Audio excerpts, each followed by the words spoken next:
अस्सलाम वालेकुम नाजरीन। बार भरोसा बोलम 32 एपिसोड नंबर 44 का आगाज कुछ इस तरह होता है। खिजर अपने साथियों को लेकर अलजायर के इलाके में पहुंच जाता है और वो अपने साथियों से कहता है, मैंने अपना जहन बना लिया है, मैं दान त्यागो का सर कलम करूंगा और तमाम मजलूमों को आज़ाद करवाऊंगा। और फिर देखते ही देखते खिजर के साथी चारों तरफ फायरिंग करना शुरू हो जाते हैं और बाकी बचने वाले सिपाहियों का तलवार की मदद से मुकाबला हो रहा होता है। खिजर अपने रास्ते में आने वाले हर एक सिपाही को जहन्नुम वासिल करता चला जाता है। खिजर की नजरें दान त्यागो को ढूंढ रही होती हैं कि किसी भी तरीके से मुझे आज दान त्यागो नजर आ जाए। और फिर वो जैसे ही शाही कमरे में दाखिल होते हैं तो वो देखते हैं कि शाही तख्त पर दान त्यागो की बजाय बाबा रूच बैठे हैं। ये मंजर देखते ही खिजर बहुत हैरान और परेशान हो जाता है और अपने भाई को देखकर बहुत ज्यादा खुश हो जाता है और कहता है, भाई आप यहाँ पर क्या कर रहे हैं? बाबा रूच खिजर को समझाते हुए कहते हैं, मैं यहाँ पर क्या कर रहा हूँ ये बात छोड़ो, लेकिन मैं तुम्हें यह बताने के लिए आया हूँ कि तुम्हारा फैसला गलत था, यानी कि तुमने मासूम लोगों की जान दांव पर लगा दी है। जो अमानत मैंने तुम्हारे पास छोड़ी थी तुम उसकी हिफाजत सही तरीके से नहीं कर पा रहे। नाजरीन बाबा अरूज खिजर के ख्वाब में आते हैं और ये सारी गुफ्तगू खिजर अपने ख्वाब में ही देख रहा होता है, क्योंकि बाबा अरूज खिजर को समझाने की कोशिश कर रहे होते हैं कि मेरे साथी बहुत ही जज्बाती हैं, वो आपको धकेलने की कोशिश करेंगे कि आप अलजायर के इलाके को दोबारा से अपने कब्जे में ले लें, लेकिन आप रहनुमा हैं, आपको अकल से काम लेना होगा, आपको जज्बाती फैसले जेब नहीं देते। खिजर ये सुनकर कहते हैं, मेरे भाई मैं तो तमाम लोगों को मुत्तहिद करने के बारे में सोच रहा हूँ। जैसे ही तमाम उंगलियां एक मुट्ठी में बंद हो जाती हैं, मैं आपके साथियों को अपने साथ चलाने की कोशिश कर रहा हूँ, लेकिन अगर मैं उनकी बात नहीं मानूंगा तो वो मुझसे खफा हो जाएंगे। बाबा अरूज मुस्कुराकर कहते हैं, यही तो बात है, रहनुमा बनना इतना आसान नहीं है, आपको दिल और दिमाग दोनों की बातें सुनकर चलना पड़ता है। गर्ज के तुम लोगों को भी बचाओगे, लेकिन वक्त आने पर, और अपने लोगों को साथ लेकर भी चलोगे। और फिर जैसे खिजर तमाम बातें सोच रहा होता है, क्योंकि वो अपने साथियों की बातें सुनने के बाद बहुत ज़्यादा परेशान हो जाता है कि मुझे क्या फैसला करना चाहिए। क्या मुझे फौरी तौर पर अलजायर पर दोबारा हमला करना चाहिए या थोड़ा सब्र से काम लेना चाहिए? लिहाजा जैसे ही बाबा अरूज खिजर के ख्वाब में आते हैं तो खिजर को समझ आ जाती है कि मैंने अपना अगला कदम अब कैसे उठाना है। और फिर खिजर बुलबुल से कहता है, तमाम लोगों को इस कमरे में जमा कर लो, मैं उनसे कुछ बात करना चाहता हूँ। और फिर जैसे ही खिजर के तमाम साथी जमा हो जाते हैं तो खिजर कहता है, हम फौरी तौर पर अलजायर पर कब्जा नहीं कर सकते, हमें मासूम लोगों के बारे में सोचना होगा। अगर उन लोगों की जिंदगी खतरे में पड़ जाती है तो हमारा मकसद फोत हो जाएगा। चूंकि बाबा अरूज ने अलजायर के लोगों की मदद इसीलिए की थी कि वो उनको जिंदा रख सकें, उनकी जिंदगी खुशहाल बना सके, वहां पर अदलो इंसाफ कायम कर सकें। अगर लोग ही जिंदा नहीं बचेंगे तो हमें ऐसी सरजमीन का क्या करना है?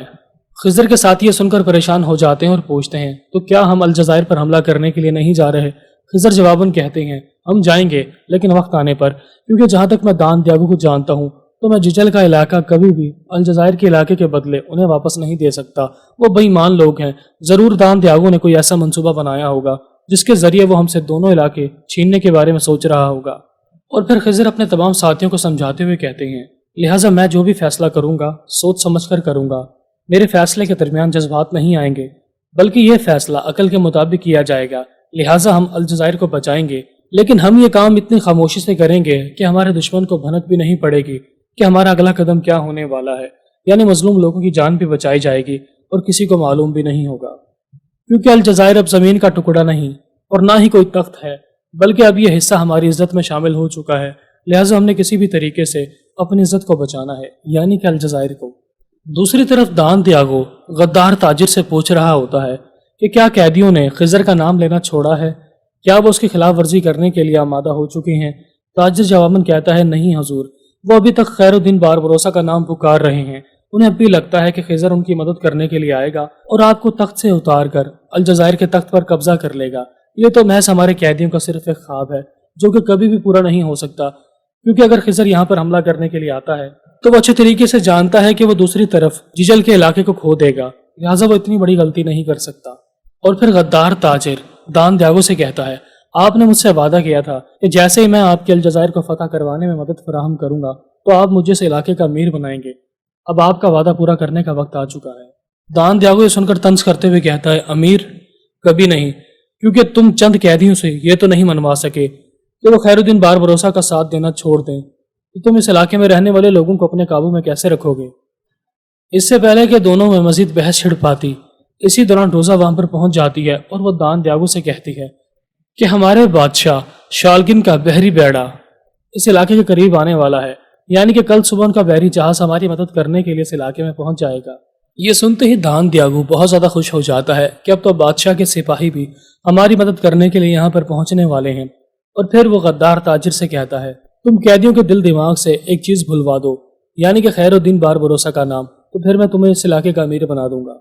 गद्दार ताजिर ये सुनकर कहता है, मैं अपनी पूरी कोशिश करूंगा और इस बात को साबित करने की कोशिश करूंगा कि मैं ही इस इलाके का अमीर बनने के लायक हूँ। और फिर गद्दार ताजिर के जाते ही दान दियागो रोज़े से कहता है, मेरा ख्याल है कि अभी तक खिजर ने अपना फैसला नहीं सुनाया, यानी वो जिजेल का इलाका कभी भी हमारे लिए नहीं छोड़ेगा। वो अलजायर पर हमला करने की खुफिया तैयारियां कर रहा होगा। लेकिन जहां तक मेरा ख्याल है कि हमारे बादशाह के लश्कर को अलजायर के इलाके में नहीं बल्कि सीधा जिजल के इलाके में जाकर हमला करना चाहिए। और जबकि हम जिजल पर खुशकी की तरफ से हमला करेंगे और हमारा बादशाह बहरी रास्ते से हमला करेगा, यानी ये हमला दोनों तरफ से होगा, तो जिजल का इलाका जरूर फतह हो जाएगा।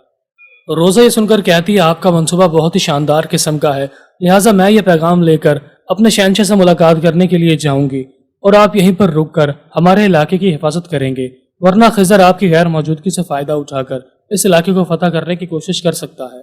दूसरी तरफ मुराद एक नक्शा दिखाते हुए खिजर को समझा रहा होता है कि मैंने नक्शे पर मौजूद जिन जगहों पर निशान लगाया है वहां हर तरफ दान दियागो के सिपाही मौजूद हैं। अगर गलती से भी उन्हें इस बात का एहसास हो गया कि हम अलजायर पर हमला करने के लिए आ रहे हैं तो वो कैदियों को मार डालेंगे। खिजर ये सुनकर कहता है, क्या तुम्हें लगता है कि मैंने कोई मंसूबा नहीं बनाया होगा? हम सबसे पहले मुहाफिजों को मारेंगे, उनका लिबास पहनने के बाद बहरूपिये बन जाएंगे और फिर उन्हीं के लोगों में शामिल होकर मासूम लोगों को आज़ाद करवाएंगे। और फिर जैसे मासूम लोगों को दूसरी तरफ मुंतकिल कर दिया जाएगा तो उसके बाद हम अलजायर के इलाके पर हमला करके उसे फतह करेंगे।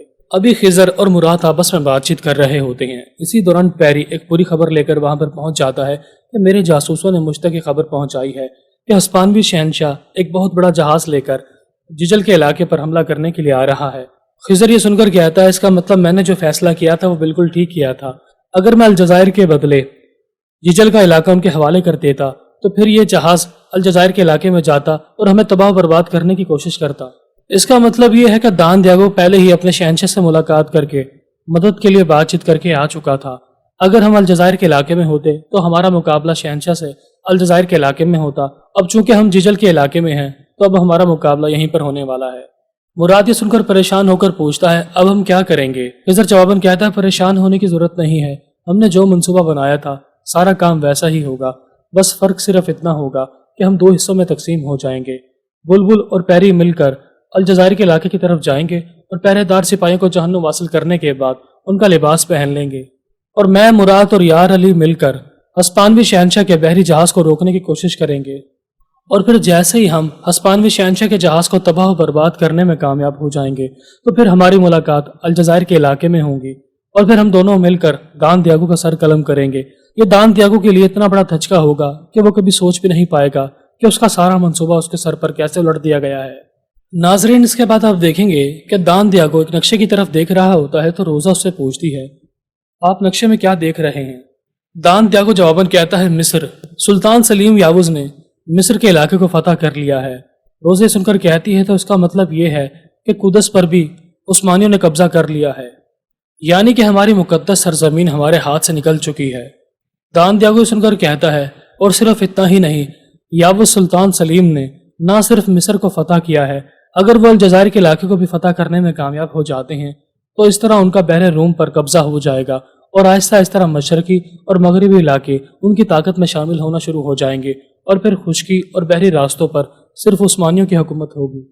रोजे सुनकर कहती है, आपको परेशान होने की जरूरत नहीं है, जिजल पर हमारा ही कब्जा होगा, क्योंकि अब तो शहंशाह भी इस लड़ाई में शामिल हो चुके हैं और मैं जानती हूँ कि यह बहरी बेड़ा कितना कीमती हो सकता है। लिहाजा हमें किसी भी तरीके से जिजल के इलाके पर हमला करके वहां पर कब्जा करना होगा, तभी हम खैरुद्दीन बारबरोसा को इस इलाके से दूर रखने में कामयाब हो पाएंगे। दूसरी तरफ खिजर का साथी पैरी उसके पास पहुंच जाता है और कहता है, मैंने और मेरे साथियों ने अलजायर पर हमला करने की तैयारियां मुकम्मल कर ली हैं। खिजर जवाबन कहते हैं, बहुत खूब, तो मैं भी अपने साथियों के साथ तैयार होकर हस्पानवी शहंशाह के जहाज को रोकने की कोशिश करूंगा और फिर उसे तबाह बर्बाद करने के बाद हमारी मुलाकात अलजायर के इलाके में होगी। और फिर खैरुद्दीन बारबरोसा पैरी को बताते हैं कि जिस तरह सुल्तान ने मिस्र को फतह किया है तो अभी उनकी फतह ادھوری ہے، اور پھر جیسے ہی ہم الجزائر کو فتح کر لیں گے اور ججل کے علاقے سے اپنے دشمنوں کو نکال کر باہر پھینک دیں گے تو سلطان کی فتح مکمل ہو جائے گی، یعنی کہ پھر خشکی اور بحری راستوں پر عثمانیوں کی حکومت ہوگی۔ اس طرح ہم سلطان کے قریب بھی ہو جائیں گے، اور پھر کوئی بھی کافر نہ تو خشکی پر ہمارے مسلمان بھائیوں پر ظلم و ستم ڈھا سکتا ہے اور نہ ہی بحری علاقوں پر، یعنی کہ چاروں طرف عدل و انصاف کی فضا قائم ہو جائے گی۔ اور پھر خیر الدین بار بھروسہ پیری کو مزید معلومات فراہم کرتے ہوئے کہتے ہیں، ہم نے پہلے بھی عثمانیوں کے ساتھ اتحاد کیا ہے، لیکن اس بار ہم صرف سلطان کے ساتھ اتحاد نہیں کریں گے بلکہ ہم خود عثمانی بن جائیں گے، یعنی ہمارا یہ اتحاد اتنا مضبوط ہوگا کہ ہم پر حملہ مطلب کہ سلطان سلیم پر حملہ، اور اگر سلطان سلیم پر کوئی حملہ کرنے کی کوشش کرے گا تو یہ حملہ ہماری ضد پر ہی سمجھا جائے گا، یعنی کہ اب دونوں گروہوں میں کوئی فرق نہیں ہوگا۔ پیری یہ سن کر خوش ہو جاتا اور کہتا ہے، آپ نے بہت ہی اچھا فیصلہ کیا ہے، میں ایک بہترین سا خط لکھ کر سلطان کے پاس بھجواتا ہوں۔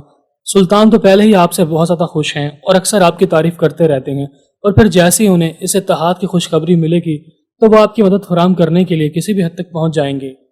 ناظرین، اس کے بعد آپ دیکھیں گے کہ روزہ اپنے شہنشاہ کے سب سے قریب ترین کمانڈر سے ملاقات کرنے کے لیے اس کے بحری جہاز پر پہنچ جاتی ہے۔ وہ کمانڈر روزہ کو دیکھ کر حیران و پریشان رہ جاتا ہے کہ تم یہاں پر کیا کر رہی ہو؟ روزہ جواباً کہتی ہیں، حیران اور پریشان ہونے کی کیا ضرورت ہے، میں تو پہلے بھی بحری جہازوں کی جنگ میں حصہ لے چکی ہوں، بحری جنگ میرے لیے کوئی نئی بات نہیں ہے، میں بچپن ہی سے سمندر کے درمیان میں پلی بڑی ہوں، لہٰذا میں جنگ کرنے کا طریقہ اچھے طریقے سے جانتی ہوں۔ جہاں ایک طرف دان دیاگو خشکی پر لڑائی کر کے جیجل کے علاقے کو واپس لینے کی کوشش کرے گا، وہاں میں بھی بحری جنگ میں شامل ہو کر اس فتح میں برابر کی شریک دار ہونا چاہتی تھی۔ اور پھر روزہ اس کمانڈر کو سمجھا رہی ہوتی ہے کہ میں یہاں پر تم سے اس لیے ملاقات کرنے کے لیے آئی ہوں کہ تمہارا بحری جہاز الجزائر کے علاقے میں نہیں جائے گا بلکہ یہ جہاز جیجل کے علاقے کی طرف موڑ دیا جائے گا، یعنی کہ اب ہمارا حملہ الجزائر پر نہیں بلکہ جیجل پر ہوگا تاکہ خیر الدین بار بھروسہ کا نام اس دنیا کی صفحہ ہستی سے مٹا دیا جائے۔ کمانڈر یہ سن کر بہت زیادہ خوش ہو جاتا اور کہتا ہے، تمہارا منصوبہ تو بہت ہی شاندار قسم کا ہے، جیسے ہی ہمیں فتح نصیب ہو جائے گی تو ہمارے شہنشاہ ہم سے بہت زیادہ خوش ہو جائیں گے اور پھر ہماری کوئی بھی مراد پوری کی جا سکتی ہے۔ اور پھر کمانڈر اپنے ایک سپاہی کو بلا کر کہتا ہے، اپنی توپیں تیار کر لو، جیسے ہی ہم جیجل کے علاقے کے پاس پہنچیں گے تو گولے برسانا شروع ہو جائیں گے، چاروں طرف خون کی ندیاں بہاتی جائیں گی اور کوئی بھی زندہ نہیں بچے گا۔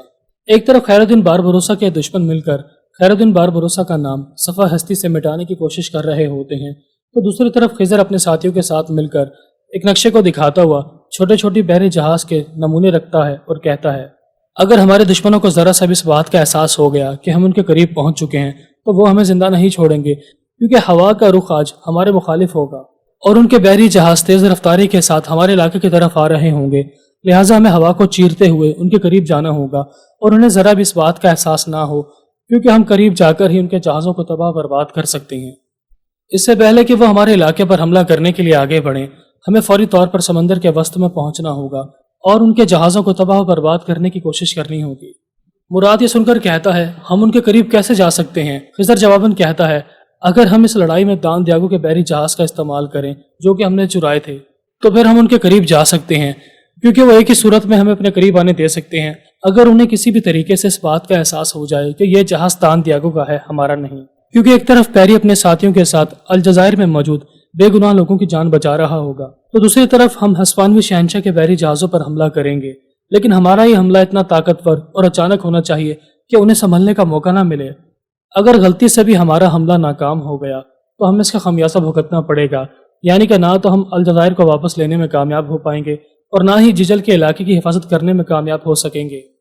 دوسری طرف دان دیاگو اپنے ساتھی کو بلا کر کہتا ہے، ہم خشکی سے حملہ کرنے کی تیاریاں مکمل کر چکے ہیں، لہذا تم میرے ساتھ آؤ گے، اور دوسری طرف میرا خیال ہے کہ ابھی تک بحری راستوں کا استعمال کرتے ہوئے بادشاہ کا جہاز بھی پہنچنے ہی والا ہوگا، وہ جیجل کے علاقے کے قریب ہونا چاہیے۔